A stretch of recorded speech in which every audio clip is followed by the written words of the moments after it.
할렐루야. 오늘 우리가 함께 말씀을 통해서 하나님의 은혜를 깊이 나누는 복된 시간이 되기를 바랍니다. 오늘 설교 제목이 주현절기를 지내는 의미라고 그렇게 했어요. 여러분 주보를 받아보시면은 항상 우리 몇월 며칠 그리고 주현절 후 몇 주, 그다음에 어떤 때는 오순절 후 몇 주, 뭐 이렇게 그 절기에 관한 표시가 나오는데, 이번 요새가 우리가 주현절기를 지내고 있기 때문에 오늘이 주현절 후 3주라고 그렇게 기록을 했습니다. 여러분들 받아보시면은 이게 무슨 말인가 그렇게 의아해하시는 분들도 많이 있고, 그냥 교회에서 쓰는 용어인가 보다 그렇게 생각하시는 분들도 있는데요. 제가 이 주현절에 대해서 우리 한번 교인들에게 한번 설교를 해야 되겠다라고 오래전서부터 생각을 했었는데 그동안 한 번도 하지 못했어요. 그래서 오늘 아주 마음을 이렇게 잘 준비해서 정성을 다해서 주현절 설교를 제가 준비를 했습니다. 여러분들 한번 같이 잘 들으시고 은혜를 나누시기를 바라고요. 혹시 이 설교가 조금 신학교에서 하는 강의 같다 그렇게 생각이 되실지는 모르겠는데, 가능한 한 아주 알기 쉽게 요약해서 정리를 한 것이니까 한번 이 말씀을 들으시고 또 우리가 이 주현절기를 지내는 그와 같은 의미를 생각하시면서 우리가 함께 은혜를 나누었으면 좋겠습니다. 정말 우리 한국교회 교인들은 우리 주현절기다 이 말에 참 익숙치를 않은 것 같아요. 영어로는 에피파니라고 그러는데 익숙치 않아요. 그리고 항상 무슨 절과 절기 그러면은 그것도 좀 혼돈이 될 때가 있습니다. 주현절, 성탄절 하면 이 절이라는 말이 들어가면 하루를 얘기하고 있어요. 성탄절, 부활절 하루죠. 근데 거기에 이제 절기라는 말이 들어가면은 그 어떤 기간을 얘기하고 있어요. 시즌을 얘기하고 있어요. 그래서 부활절은 하루고 부활절기는 부활절 후 오순절까지를 절기라고 그러죠. 오순절도 하루고 오순절기는 굉장히 길지요. 오순절 이후에 27주나 되는 그런 기간을 하고 있으니까 이 주현절도 마찬가지입니다. 주현절도 이렇게 주현절은 하루인데 1월 6일 이따가도 설명하겠습니다만은 하루이지만은 지금 우리는 그 이후에 사순절 전까지 전체의 그 한 6, 7주의 기간을 우리는 주현절기라고 하고 있고, 우리는 지금 그런 의미에서 주현절기를 지내고 있습니다. 우리는 익숙지 않지만은 이 교회 그 절기들 중에서 성탄절기, 사순절기, 부활절기, 오순절기와 함께 중요하게 지키는 교회 절기들 중에 하나예요. 그런데 이상하게 부활절기, 오순절기, 사순절 이거는 우리 한국 교인들이 익숙한데 이상하게 주현절만 한국 교인들이 잘 이해를 하지 못하고 익숙치 않은 그 같은 절기입니다. 그래서 오늘 우리가 함께 그것을 생각해 보고자 합니다. 자, 주현절은요 언제가 주현절입니까? 성탄절이 크리스마스가 12월 25일로 딱 정해져 있죠. 그렇죠? 매년마다 정해져 있듯이 이 주현절도 딱 정해진 날짜예요. 그것이 바로 1월 6일이에요. 왜 1월 6일로 했을까요? 그것은 예수님께서 탄생하신 12월 25일서부터 12일이 지난 날이 주현절이에요. 12일이 지난 날이 주현절이에요. 여러분 계산해 보시면 알지만 그렇게 계산하니까 1월 6일이 되는 거예요. 서방교회에서는요 그날에 동방의 박사들이 아기 예수께 경배하러 온 날이다 그렇게 믿었기 때문에, 그러니까 미리서부터 출발해가지고 나신날에 맞춰서 온 게 아니라 그 별을 보고서 동방의 박사들이 그때서부터 멀리서부터 이제 예물을 가지고 왔는데 그 거리가 한 12일은 걸렸을 것이다. 그렇게 정확한 것은 잘 모르지만 추측해서 그렇게 날짜를 추정해서 정한 것이죠. 그래서 1월 6일 여러분 그 지도를 달력을 보시면 제가 제 사무실에 있는 달력에 좀 이렇게 표시를 했습니다만 1월 6일 1월 달 달력이에요. 1월 6일이 주현절이고요.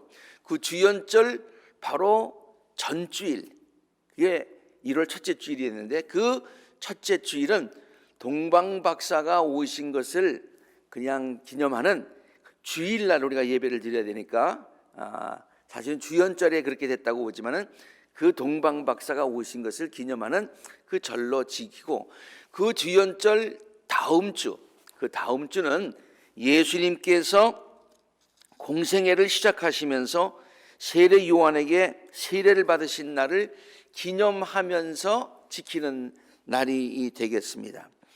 그리고 그 다음이 그러니까 오늘이 17일이가 24일이니까 주현절로 3주가 되게 되는 것이죠. 그러니까 이 주현절 1월 6일을 전후로 해서 하루는 동방박사가 아기 예수께 경배하러 오신 날, 그 다음에 달력 계속 보여주세요.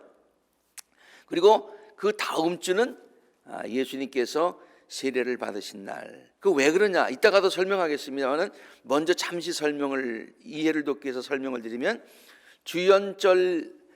주현이라고 하는 것은 예수님께서 우리에게 하나님 되심을 드러내신 것이 두 가지 그런 의미에서 동방박사들에게 드러나셨고 그리고 또 세례를 받으실 때에 모든 사람들에게 밝히 드러내셨다라고 하는 그런 뜻에서 주현절을 전후로 그렇게 우리가 주의를 지키고 있습니다. 주현절은요, 앞에서 잠시 말씀드렸듯이 영어로는 에피파니라고 그렇게 얘기를 합니다. 에피파니, 좀 어려운 말인데요. 그 뜻은 나타내다, 드러난다, 라고 하는 본래의 헬라어 에피파네이아에서 나온 말이에요. 나타낸다, 드러낸다 그런 뜻이에요. 그러므로 주현절의 의미는 그럼 뭐가 드러났다는 얘기냐? 뭐가 드러났다는 얘기냐? 그러니까 예수님과 관련되어 있는 거니까 예수님이 뭐가 드러났다는 얘기냐? 그냥 예수님이 세상에 탄생하셔서 사람들에게 보이셨다는 얘기냐? 그게 아니라 그 의미를 넘어서 예수님께서 하나님 되심이 공공연하게 드러난 날이다 그런 얘기예요. 예수님의 하나님 되심이 드러난 날. 이거 굉장히 중요한 얘기입니다.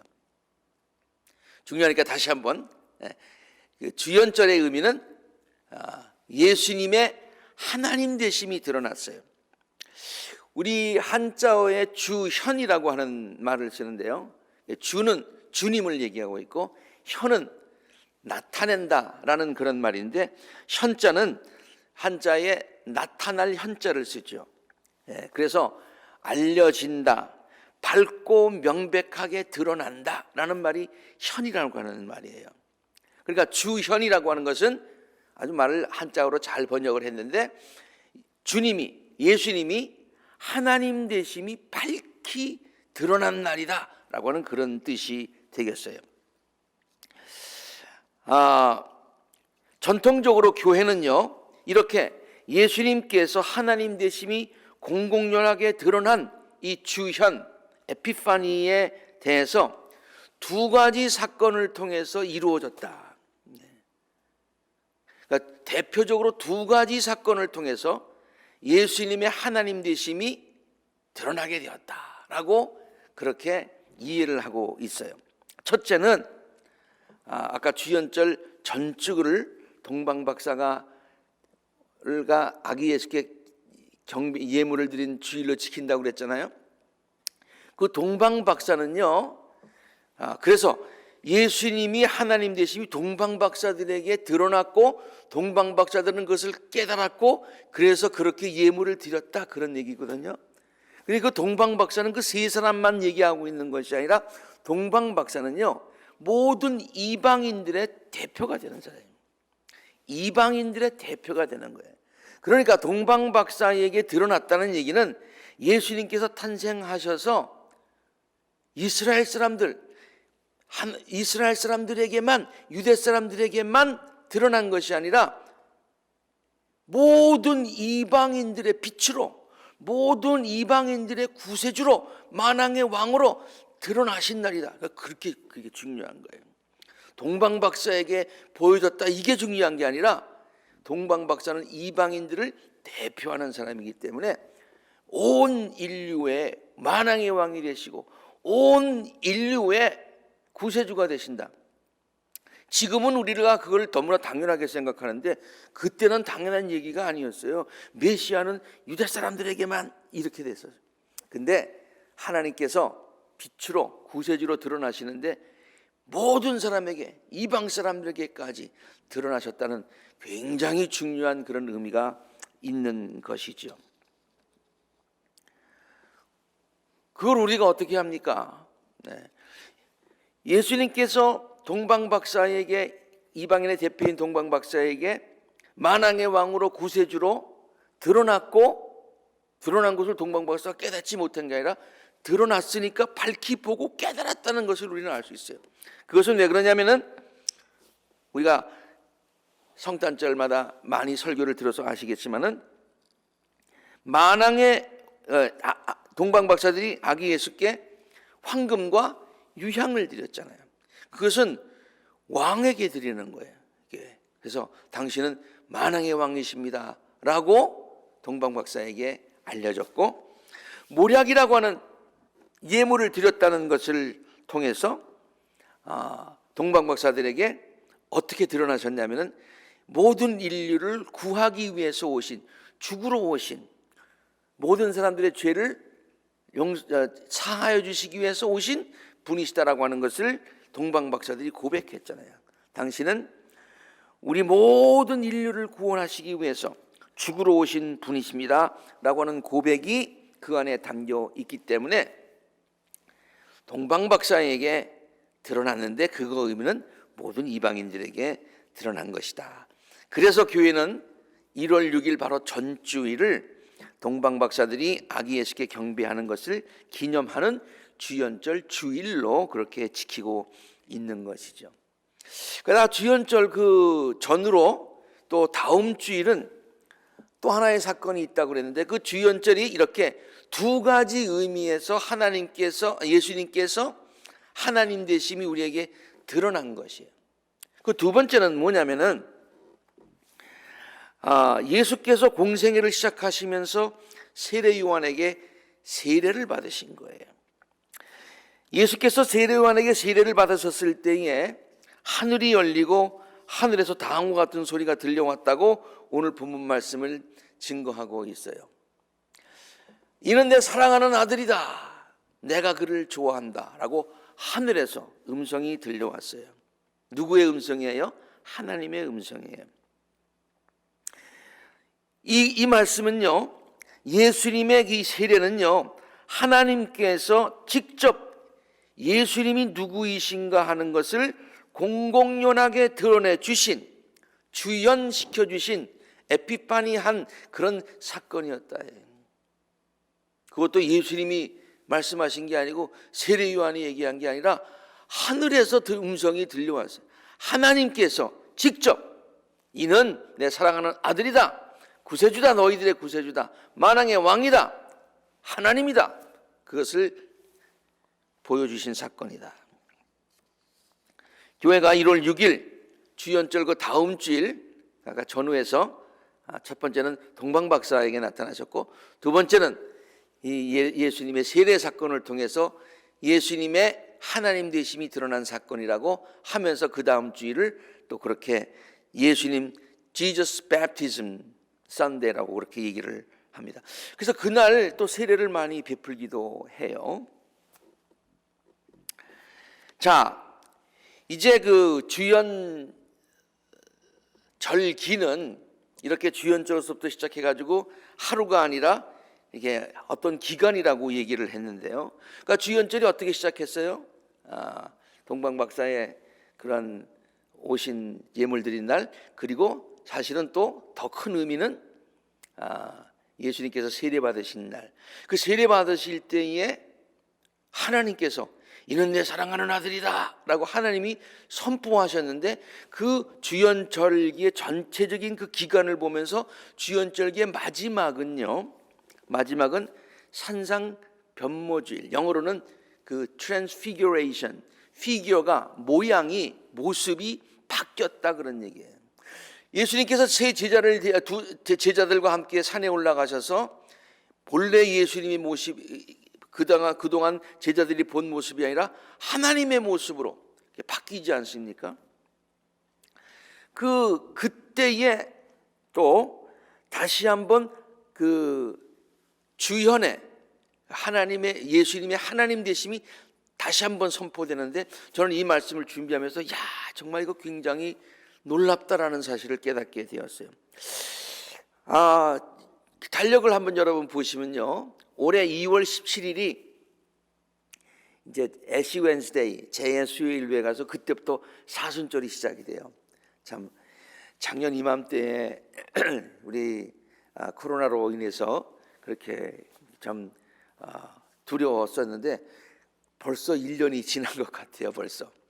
근데 아무튼 올해도 2월 17일이 사순절이 시작했는데, 그 사순절이 시작하는 그 전주일이 변화산상주일이에요. 그때까지가 우리는 에피파니, 주연절기로 지키고 있는데, 그 마지막 14일 그때의 변화산상에서 다음과 같은 사건이 일어났다고 마태는 증거하고 있어요. 예수께서는 베드로와 야고보와 그의 동생 요한을 데리고 따로 높은 산으로 가셨는데, 그의 모습이 변하지 않습니까? 그의 얼굴은 해와 같이 빛나고 옷은 빛과 같이 희게 되었다. 이게 하나님의 모습으로 바뀌었다는 얘기예요. 그리고 마침 모세와 엘리야가 그들에게 나타나더니 예수와 더불어 말을 나누었다. 베드로가 예수께 말하였어요. 너무 놀래가지고, 주님, 우리가 여기에 있는 것이 좋겠습니다. 원하시면 내가 여기에다가 초막셋을 지어서 하나는 주님을 위해서, 하나는 모세를, 하나는 엘리야로 모시겠습니다. 그러니까 너무 놀랐어요. 그 예수님이 본인들이 평소 존경하던 모세, 엘리야와 같이 대화를 나누니까 그분들과 동급인 줄 알았어요. 그러니까 하나님께서 노 베드로가 말을 마치기도 전에 아니야 모세와 엘리야 정도가 아니야 라고 하면서 갑자기 빛으로 탁 덮으시면서 하늘에서 예수가 누구인지 하나님께서 또 동일하게 선포하시는데, 이는 내 사랑하는 아들이다, 내가 그를 좋아한다. 들은 얘기 같죠? 예수님께서 세례를 베푸실 때 하늘에서 들려왔던 동일한 음성이 들리는 거예요. 이는 내 사랑하는 아들이다, 내가 그를 좋아한다. 하나님께서 직접 선포하셨던, 또 지금도 선포하고 계신 이 말씀, 예수가 누구신지 하나님께서 직접 드러내 주신, 주현해 주신, 에피파니 주신 그 선포, 이 선포는 예수께서 세례를 받으실 때 선포되었던 말씀이고, 또 변화산상에서 동일하게 선포된 말씀인 것입니다. 주연절기가 예수께서 세례를 받으실 때에 선포되었던 이 말씀과 함께 시작이 되었고, 동일한 말씀을 선포하였던 것을 기리는 변화산상 주일로 끝난다고 하는 것, 앞과 끝이 주연절 전체에 주님이 하나님 되심이 나타나는 것이, 하나님이 예수님의 세례 때 선포하셨고 변화산상에서 동일하게 선포하시면서 그 전체가 주연절기가 된다고 하는 것은, 이건 우연이 아닌 것 같아요. 저도 이번에 설교를 준비하면서 이 사실을 다시 한번 확인하고서 와우, 정말 성경이 너무 세밀하고 너무 철저하구나, 그것을 다시 한번 깨닫게 되었어요. 그럼 여러분들이 이렇게 생각하실 거예요. 그러면 예수님이 하나님 되심이 나타난 이 주현절기, 이 절기는 처음과 끝만 이렇게 나타난 것이구나, 그래서 가운데는 그냥 묻어가는 거다, 이렇게 생각하실지 모르겠는데요, 그렇지 않아요. 복음서는요, 예수님의 공생애 전체, 예수님의 공생애가 언제 시작했어요? 세례를 시작해서부터 공생애가 시작되잖아요. 예수님의 공생애가 언제 마쳐요? 변화산상의 그 사건을 통해서 그 이후에 이제 고난 받으러 가시잖아요. 그래서 사순절이 시작되잖아요. 그 기간, 그것이 이제 우리는 3년이라고 보는데, 그 예수님의 공생애의 전체가 예수님의 하나님 되심이 드러난 기간이다 그래. 앞과 끝만 그런 것이 아니라, 시작과 끝만 그런 것이 아니라, 그 과정 전체도, 예수님의 공생애 전체도 예수님의 하나님 되심이 드러난, 예수님께서 하나님 되심을 드러내신 그와 같은 기간이다 그래요. 예수님께서 하나님 되심이 드러난 기간이다라는 그런 관점을 가지고 복음서 마태, 마가, 누가, 요한복음을 읽고 예수님의 전체의 공생애를 한번 보니까요, 굉장히 또 새로운 은혜가 되더라고요. 이 모든 사건들, 이 모든 말씀들, 하신 말씀들이 당신이 바로 메시아이심을, 구세주이심을, 하나님이심을 드러낸 그와 같은 일들이구나. 예수님께서 이렇게 빛을 등경 위에다가 둔다고 그랬잖아요. 그래야 모든 세상이 밝혀진다고 그랬잖아요. 빛 대신 예수님께서 이렇게 위에서 모든 것들을 의도적으로 선포하시고 밝히시고 했던 그것이 바로 예수님의 생애다. 안타까운 것은 예수님이 빛으로 오셔서 주현 이렇게 모든 것을 밝히 드러내 주셨음에도 불구하고 사람들은 그것을 깨닫지 못하였다고 하는 것에 문제가 있는 거예요. 그러니까 주연절을 지내는 의미 이따가도 말씀드리겠습니다만, 예수님께서 우리에게 그렇게 하나님 되심을 드러내실 때 우리가 그것을 깨달아야 되는 거예요. 이게 중요한 거예요. 자, 예수님께서 3년의 공생애 전체가 당신이 하나님 되심을 드러냈던 말씀도 그렇고 모든 행적도 다 그렇다라고 하는 몇 가지 한번 예를 들어보겠습니다. 복음서에 보면 예수님이 많은 것을 가르치셨어요. 정말 놀라운 말씀들이 많이 있어요. 그 예수님의 모든 가르침은요, 그가 하늘의 권위를 가지고 계신, 이게 보통 사람들의 말이 아니야. 하늘의 권위를 갖고 있는 하나님께서 하신 말씀이라는 것을 드러내는, 주현하는 그와 같은 말씀들이에요. 마태복음 7장 28절에 29절 산상수훈이 끝나고 난 다음에 이런 얘기가 나와요. 예수께서 이 말씀을 마치시니 무리가 그의 가르침에 놀랐어요. 와우! 들어보지 못한 얘기예요. 왜냐? 예수께서 그들의 율법학자와는 달리 권위 있게 가르치셨기 때문에. 이건 그냥 권위가 아니에요. 하늘의 권위를 가지고 얘기하는 거예요. 하늘의 권위를. 예수께서 많은 병자를 고치셨다는 복음서의 이야기들이 있죠. 정말 많은 병자들을 고쳤어요. 특히 병을 고쳐주시면서 저들의 죄도 사하여 주셨다고 하는 복음서의 증언들이 있어요. 병을 고쳐주는 것은 의원들도 할 수 있는데요, 병도 기적적으로 고쳐주셨지만 동시에 예수님께서 죄도 사하게 해주셨어요. 왜 그러셨을까? 이것도 예수님의 하나님 되심을 드러내는 그와 같은 목적이었다는 것을 깨닫게 됩니다. 한 중풍병자 예를 하나 들까요? 중풍병자를 네 사람이 친구가 데리고 왔어요. 사람이 많아서 들어갈 수가 없었어요. 그래서 지붕을 걷어냈어요. 구멍을 뚫고 중풍병자를 내렸어요. 예수님께서 그들의 믿음을 보시고 중풍병자에게 이렇게 말씀하십니다. 아들아, 내 죄가 용서함을 받았다. 그렇게 얘기를 했어요. 그러니까 거기에 율법학자들이 몇 사람이 앉아 있다가 마음속으로 의아하게 생각하면서, 이 사람이 어떻게 이런 말을 하느냐? 하나님을 모독하는구나. 영어는 blasphemy 이렇게 얘기했어요. 하나님을 모독하는구나. 왜? 하나님 한 분밖에는 누가 죄를 용서할 수 있겠느냐? 근데 이 사람이 죄를 용서한다고 그러는구나. 이건 신성모독죄다. 그러나 이건 율법학자들의 생각이고요, 예수님께서 뭐라고 말씀하셨어요? 내가 너를 죄를 용서한다. 그런데 죄 용서하는 분은 하나님 한 분밖에 없다.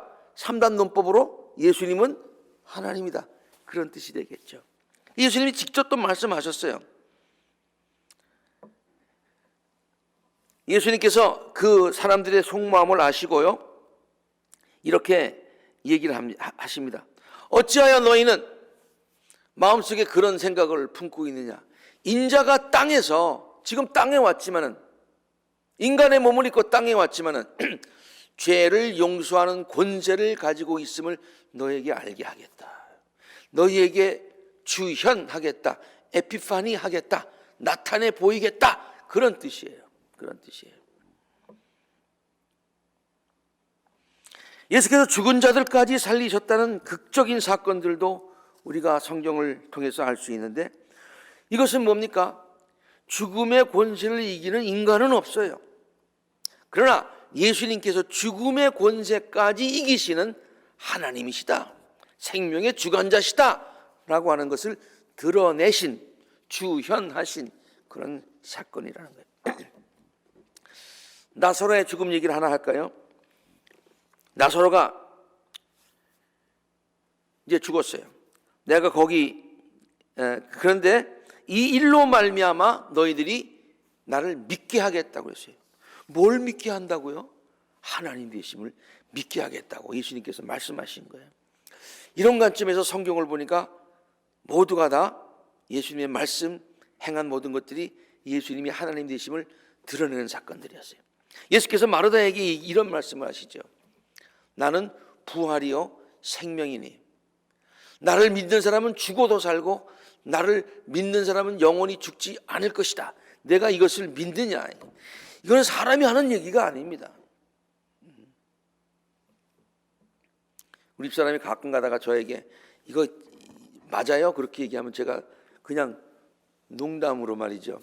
하나님을 믿으니 또 나를 믿어라. 뭐 이렇게 얘기를 가끔 우스갯소리로 합니다만, 이게 예수님께서요 나를 믿어라 라고 하는 얘기는 그건 내가 하나님이다 라고 하는 그런 것을 보여주시는 증거가 되는 거예요.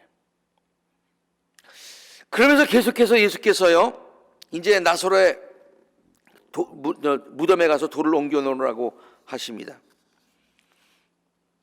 그리고 예수께서 마르다에게 말씀하십니다. 내가 믿으면 하나님의 영광을 보게 될 것이다. 그렇게 말하죠. 그래 나사로에 나오라 하니 죽었던 사람이 나왔어요. 그러니까 그것을 통해서 하나님께서 영광 받으시고 당신이 하나님이심을 주현하신 그와 같은 사건이다. 예수님께서 행하셨던 모든 기적들도 그가 하나님이심을 드러내고 있는 사건이죠. 물론 죽은 자를 살리신 것도 기적입니다만 기적을 따로 띄워놓고 한번 생각해보면 그래요. 한 가지 예를 들까요? 바다에서 큰 풍랑을 만났어요. 제자들이 고생을 했어요. 예수님은 주무시고 계셨어요. 막 제자들이 예수님 보고 살려달라고 그랬어요. 그러니까 예수님께서 일어나셨어요. 그리고 나서 바람과 바다를 꾸짖으셨어요. 그러니까 바람과 바다가 잔잔해졌어요. 그러면서 욕까지 기록하지 않았고 복음서는요 더 기록하고 있는 이유가 뭐냐면 예수님께서 이 기적을 행하심으로 무엇을 보여주신 것이냐라는 것을 기록하고 있어요. 사람들은 놀라서 말하였어요. 이분이 누구이기에 바람과 바다까지도 이분에게 복종하는가? 이분이 누구이기에? 아직까지도 예수님이 누구이신지를 몰라서 하는 그런 이야기도 있지만은 확신에 찬지 않은 것도 있지만은 복음서는 이 기사를 통해서 예수님은 이 기적을 통해서 당신이 하나님이심을 제자들에게 밝히 주현하셨다라고 증거하고 있는 것이죠. 예수님의 공생의 전체를요 이런 관점에서 우리가 보면서 예를 들자면은 일일이 다 열고 할 수 없을 정도예요. 아니 일일이 다 열고 한다기보다도 모든 것이 다 주님께서 당신의 하나님 되심을 나타내신 사건이다 라고 볼 수가 있어요. 사복음서에 기록된 모든 예수님의 말씀들, 행하신 모든 기적들, 그것이 예수님의 하나님 되심이 드러난 주현된 에피파니 된 그와 같은 것들이다. 여러분 이런 관점에서 한번 복음서를 읽어보세요. 새로운 은혜가 있게 될 줄로 압니다. 교회는요, 이러한 귀한 사실을 깨닫고요, 성도들로 하여금 예수님의 전체 공생애를 기리는 이 기간, 예수님이 맨 처음에 출현하신 그때, 아니 그보다 더 오래전에 동방의 박사들에게까지 포함해서 하여튼 예수님이 이 세상에 태어나신 그것, 그리고 또 공생애를 시작하신 그것, 그리고 공생애를 마치시는 변화산상의 사건, 그 모든 전체가 사건별로도 예수님의 하나님 되심이 드러났지만은 예수님의 공생애 전체 말씀과 행하신 모든 것들이 다 어디에 초점을 맞춰서 우리가 볼 수 있느냐면은 예수님의 하나님 되심이 드러난 사건이다. 그래서 이 전체 기간을 주현절기다, 그렇게 얘기하는 거예요. 주현절기.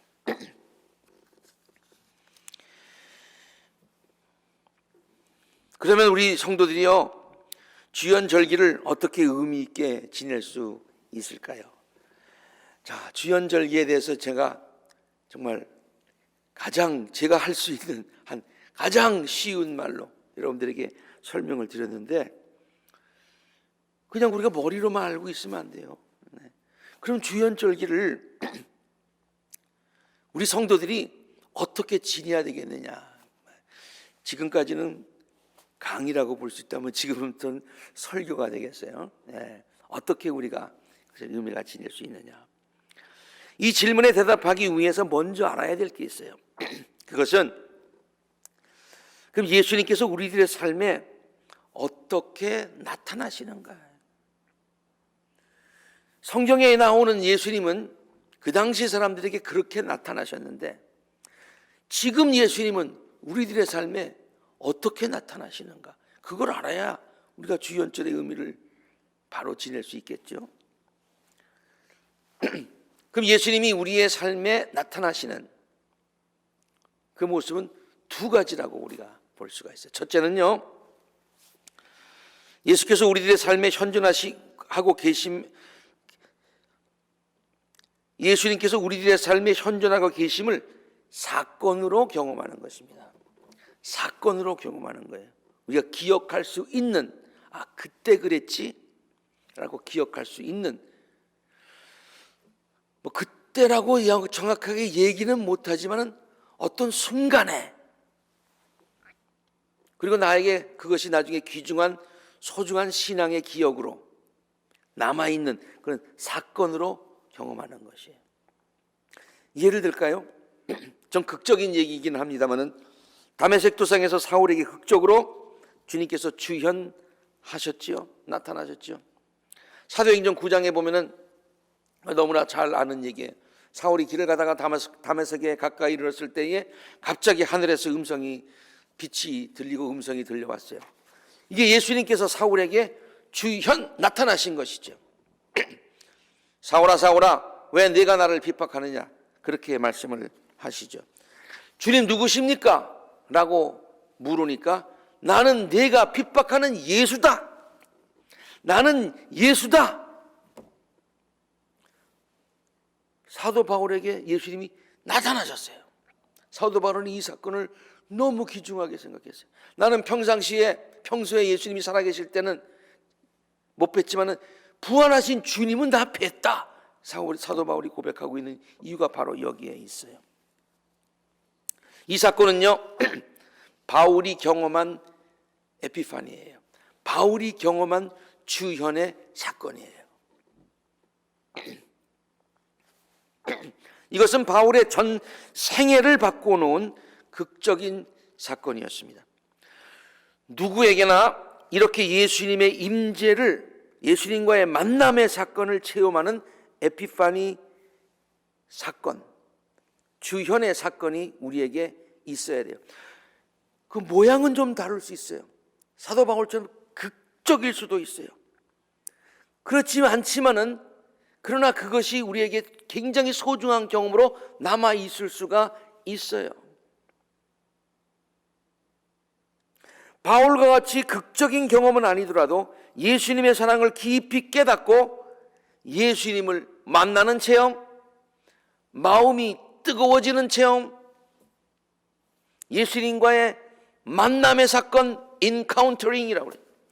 마음이 뜨거워지는 사건, heartwarming experience라고 그러죠. 마음이 뜨거워지는 경험. 그 경험은 우리 모든 성도들이 꼭 가져야 되는 거예요. 그냥 예수님을 아는 것이 아니라 예수님과의 인격적인 만남, 아니 예수님께서 우리에게 오셔서 당신을 드러내 주시는 사건, 이 주현 에피파니의 사건은 우리 모두에게 필요한 사건이에요. 이번 주현절 기간 중에 우리에게 그런 체험이, 우리 많은 분들이 이미 그런 체험을 다 하고 계신 줄로 알아요.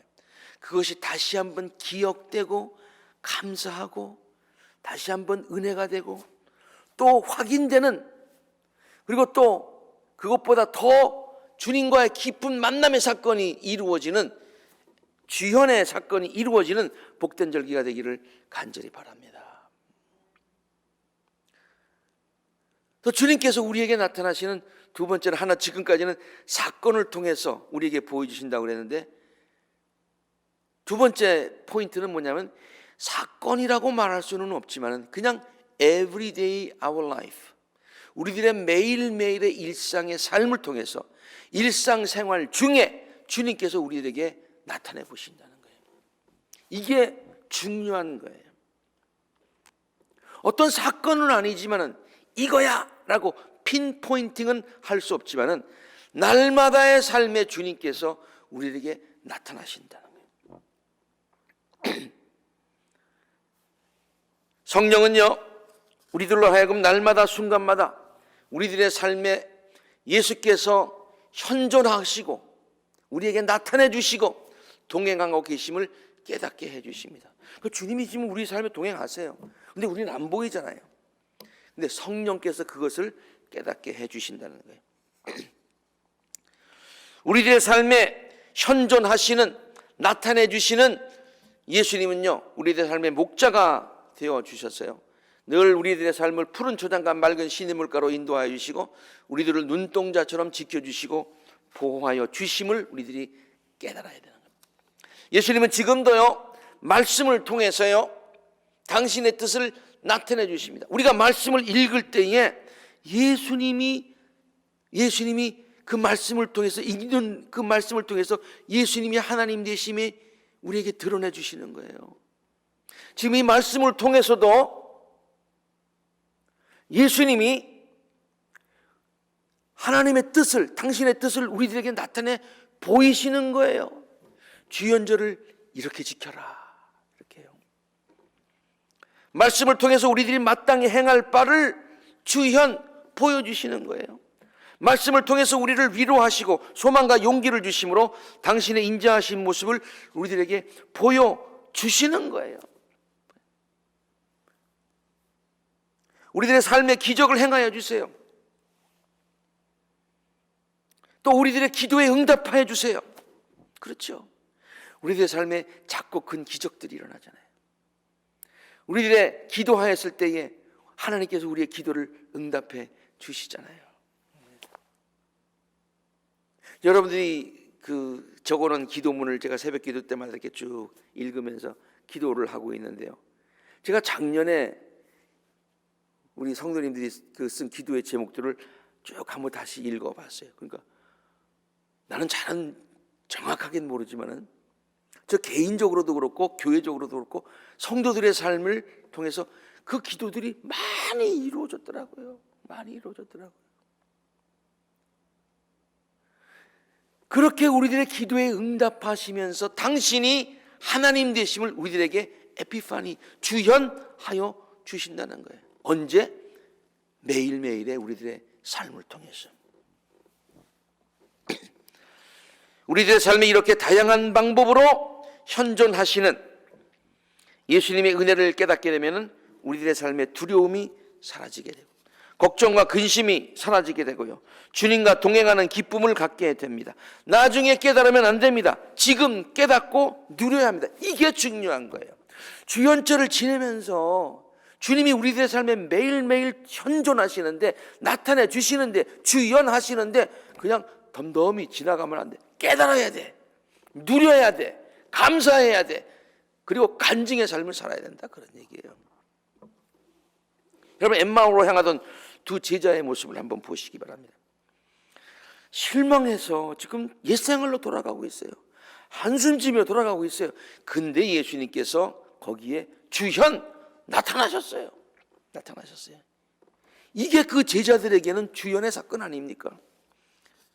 그들에게 동행하시면서 말씀을 풀어주시고 그들과 떡을 떼시면서 그들을 위로하시고 용기를 주세요. 그러면 그때 제자들이 깨달았으면 할렐루야 얼마나 좋았겠어요. 근데 나중에 깨달아요. 안 깨달은 것보다는 낫지만 나중에 깨달아요. 저는 이 말씀을 읽을 때마다 제자들이 그때 깨달았으면 얼마나 더 좋았었을까 그런 생각을 합니다. 결론적으로 말씀드립니다. 이번 주연절기를 지내면서 우리들에게 주님의 현존하심과 임재하심, 주현하심을 세밀하게 깨닫는 영적 민감함이 우리 모두에게 있게 되기를 간절히 바랍니다. 그래야 주님께서 우리들의 삶에 구체적으로 나타내 보여주시는 은혜와 사랑을 깨닫고 누리는 감사하는 복된 절기가 되기를 간절히 바랍니다. 그리고 이번 주연절기가 끝나는 언제까지라고 그랬어요? 사순절이 시작되는 바로 그때까지죠. 그 기간 중에 우리가 성경을 늘 읽습니다마는 예수님의 하나님 되심을 구체적으로 증거하고 있는 예수님의 공생애를 잘 우리에게 표현해주고 있는 간증해주고 있는 복음서 마태, 마가, 누가, 요한복음을 집중적으로 다시 한번 읽고 묵상하고 큰 은혜를 경험하시는 우리 아콜라자단의 모든 복된 성도님들이 되시기를 주의 이름으로 축원합니다. 오늘 이 말씀을 증거하면서 조금 쉽게 알기 쉽게 하다 보니까 좀 설교가 그냥 길어져서 참 죄송하지만은 여러분 이 말씀을 잘 묵상하시면서 은혜로운 이 주연절기를 지내셨으면 좋겠습니다. 기도하겠습니다.